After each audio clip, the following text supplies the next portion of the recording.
Kwa hiyo ilikuwa ni mechi ambayo ilikuwa na hisia za namna hiyo kwa timu zote mbili. Kikubwa hiyo ni atmosphere ya nje. Atmosphere ya ndani tulishuhudia mechi ambayo Mohamed Muya kama alitupa kwa kuifanya timu kucheza chini sana, wakijaribu kuwavuta Yanga lakini kutumia mipira nyuma ya safu ya ulinzi. Nafikiri hawakufanikiwa sana kwa sababu hawakuwa na accuracy ya namna gani watacheza mipira yao.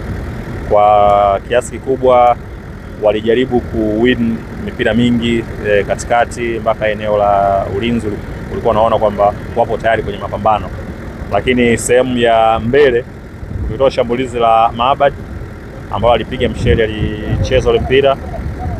Unajaribu kufikiria ni shambulizi gani lingine ambalo walitengeneza likawa na athari kubwa sana kwa upande wa Yanga.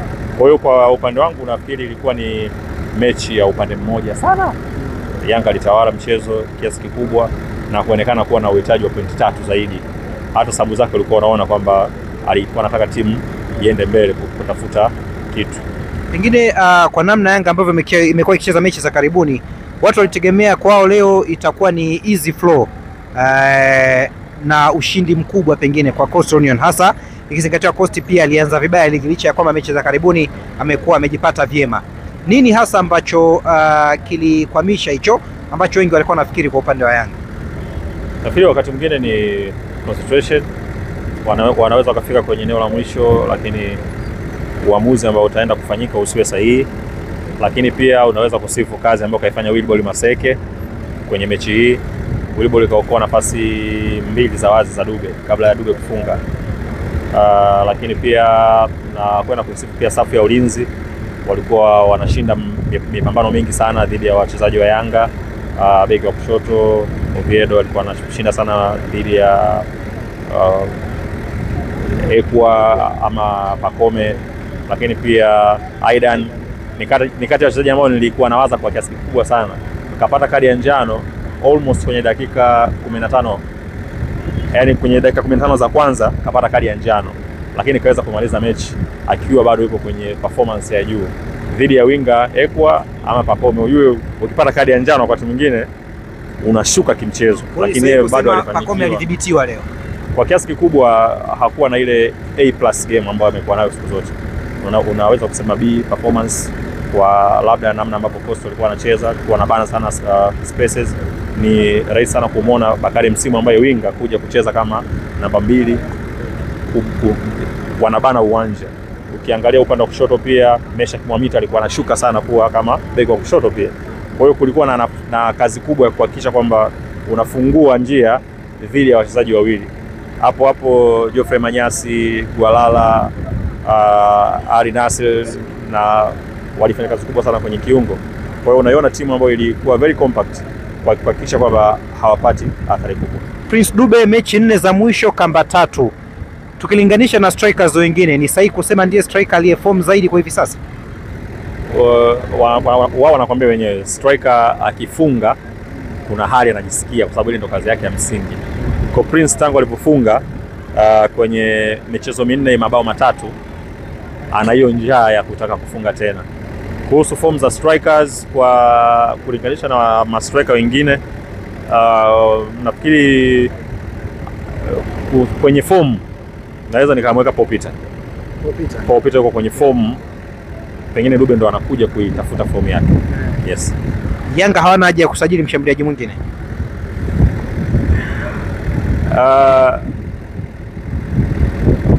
Nafikiri ni eneo ambalo lina wachezaji wenye uwezo mkubwa, kwa sababu issue ya kufunga uwezo kuzungumzia tu namba 9 peke yake.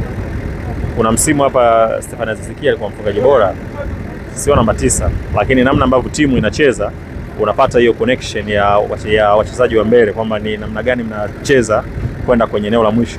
Wakati mwingine namba yani sasa hivi namba 9 it's just a position, yani mtu yoyote anaweza akasimama pale wakacheza. Sasa kuna force 9 sijui kuna 9 na nusu, yani namna gani ambavyo kocha anaingia na kuifanya timu yake kucheza. Kwa hiyo swala kwa shambuliaji naona ni eneo pana sana kwao. Wapo watu wa pembeni, utaingia ndani, wapo watu wa central. Tabata Dube na uwezo kumuona sana akiwa central. anasaidia pia na maeneo mengine. Kwa hiyo na yeye tuseme Yanga inahitaji winga. Bwana, kumekuwa kuna maneno sana kuhusiana na kiwango cha Dumbia. Ni kama hatoi kile ambacho watu walikuwa nakitarajia au wanakisikia kutoka kwake.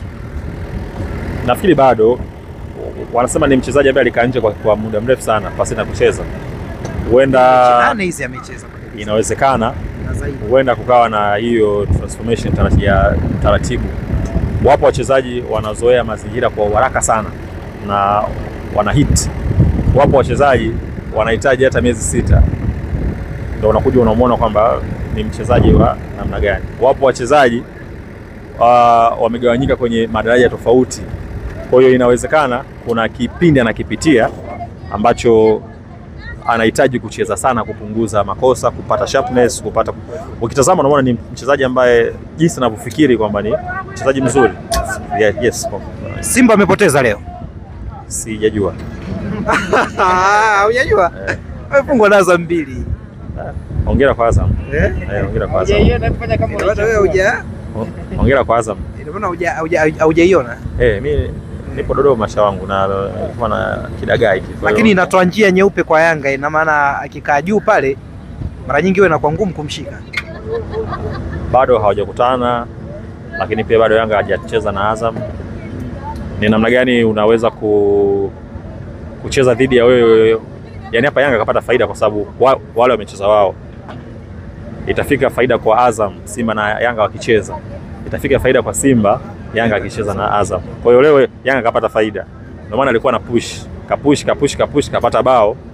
Maana yake ni kwamba kuna gap limeongezeka pale dhidi ya wapinzani wake wawili, hasa yule mmoja ambaye amekuwa wakifukuzana sana. Nashukuru sana. Build plays like that. So we sometimes we need to switch a little bit our way to play.